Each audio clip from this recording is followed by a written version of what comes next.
In recent research, we've used a lot of information on foreign aid from the aid data database to examine whether foreign aid has an impact on terrorism.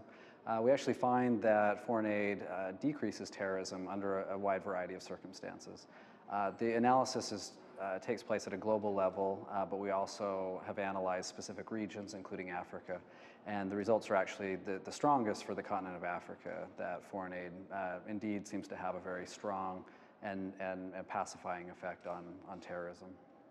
The literature suggests that the foreign aid granted to certain sectors should actually be more effective than aid granted to other sectors. And so there's been this widespread belief that aid granted towards the education sector ought to really help dampen terrorism, just because people come out of sort of uneducated backgrounds, in many cases sort of poor backgrounds as well. And so this is what we analyzed in particular, is what happens if you could disaggregate and examine education aid versus, say, health aid versus civil society aid versus agriculture aid, just a whole bunch of different ones. And what we find is that aid granted towards the education sector is highly, highly effective at reducing terrorism. Also, aid granted to the civil society sector is very effective. Aid granted to the health sector is very effective. But it's not all sectors. Aid granted given as general budget support to governments, it turns out is associated with an increase in terrorism. And so I think the conclusion that comes out of this is donors have got to be incredibly, if terrorism is one of the key outcomes of concern, and it is for a lot of donors right now, then giving it to certain sectors and in certain ways matters, and that happens to be targeting certain sectors like education, health, civil society, as opposed to budget aid. What we find, though, is that sub-Saharan Africa, the pacifying effect of foreign aid on terrorism is strongest for sub-Saharan Africa, much stronger than, say, North Africa and the Middle East or other regions of the world.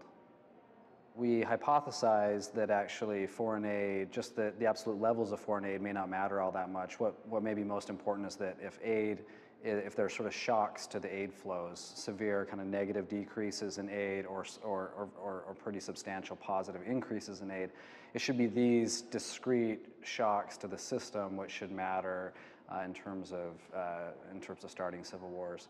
And so in this research, we actually find a very, very strong support that if donors pull out aid all at once, that civil wars are far more likely to occur in the short term. So in the analysis of whether these aid shocks increase the likelihood of civil wars, we've actually examined different lag structures, and so that's sort of, I guess, academic parlance for looking at whether the shock starts a civil war, say, within 1 year or 2 years or 3 years or 4 years or whatever it may be.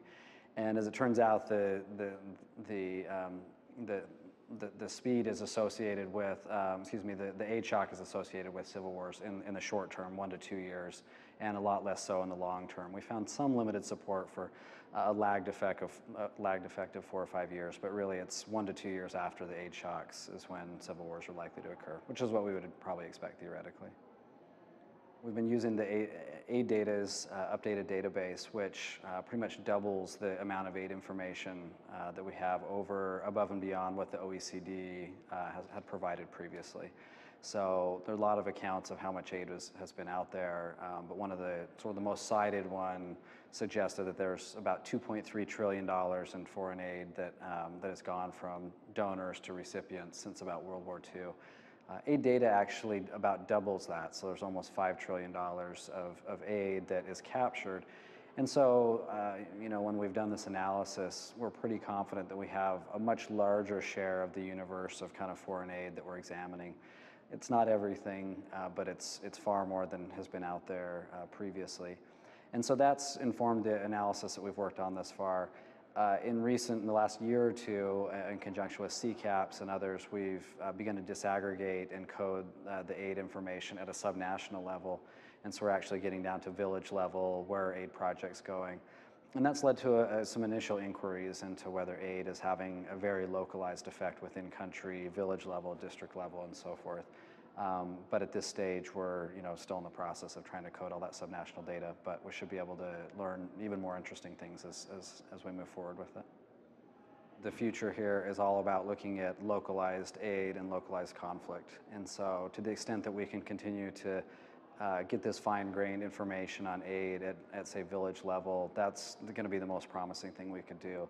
Just because violence and aid are both pretty, lumpy, if you will, in the sense that it's not the whole country getting aid and it's not the whole country embroiled in violence. It's really kind of localized areas. And so to the extent we can continue to get better and better information at a subnational level, we'll be able to analyze whether aid and violence are correlated locally. So, and I guess that has there's sort of two dimensions of this. One is to see whether aid causes or precipitates violence. It's also to see whether donors are being responsive to violence and actually allocating aid to areas that have recently been involved in war to try to help rebuild these particular regions of countries and so forth.